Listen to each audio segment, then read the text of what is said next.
So karon mga katagay mag DIY sa to no para lang gyud masulbad ning tubig kanal diri nga wala na hubas-hubas pila na ka tuig. Malamang meron na namang iiyak pag nilabas ang truck na to. So kung interesado mo sa ato nga vlog karon, pwede ninyo ibason og tan-aw no saon na to pag discarding nga mahubas kining tubig diring dapita. Anong aasahang disbak sa inyo puro mga wak kayo. So kani mga tubig nga nagpundo diri gikan ni siya sa mga tubig ulan kinaligo og panglaba no mo na siya nga nidaghan gina siya diri. So nagsugod na mi og kalot guys no para sa himuon nato nga tangke.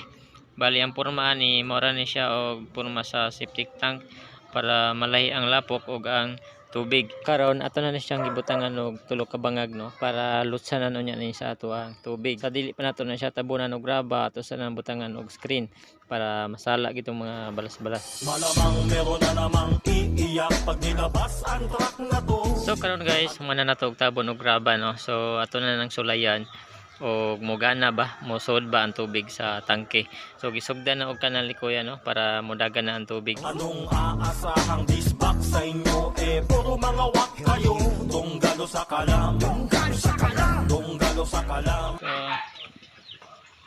So muna ni guys, tanaw na tong mahubas pa ning tubig diri.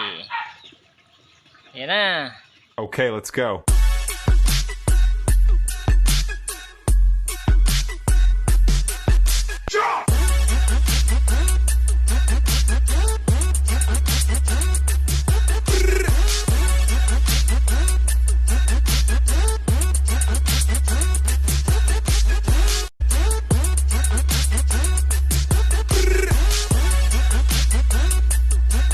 Okay, let's go.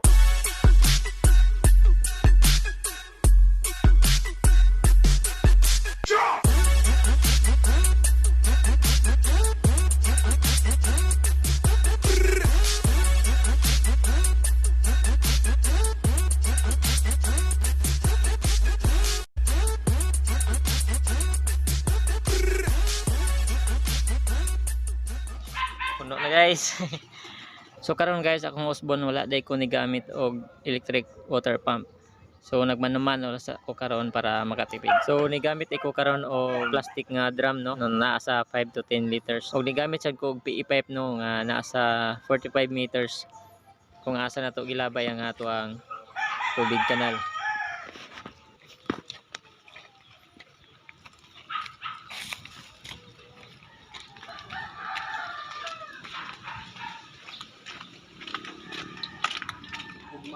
So karon para mogana ang ato ang DIY water pump, kung puno na ang tangke sa tubig, ato na ning i-on ang gate valve. Pero naka-off ang nasa tangke sa kanal. So once nga moagas na ang pinakatumoy sa ato ang hose, pwede na nato i-on ang gate valve diri sa tangke sa kanal. So muna na siya, iyan na nang higo puno hantod nga mahurot. So inana ra siya ka simple, nakatipid pa. So once nga mahurot na ang tubig sa tangke, automatic ra po na siya palong. So kinahanglan na po di mo siya i-manual na sagbalik para mugana na po in kaso mapuno na po ang tangke og tubig. So kung ganahan jud mo og automatic, pwede ra. Ato lang na siya og palitan og submersible pump niya. Butangan na tog mga limit switch para mahimo siyang automatic. So di na kinahanglan nga kada oras nimo siya adtuon para magpawas na pud ka og tubig kanal.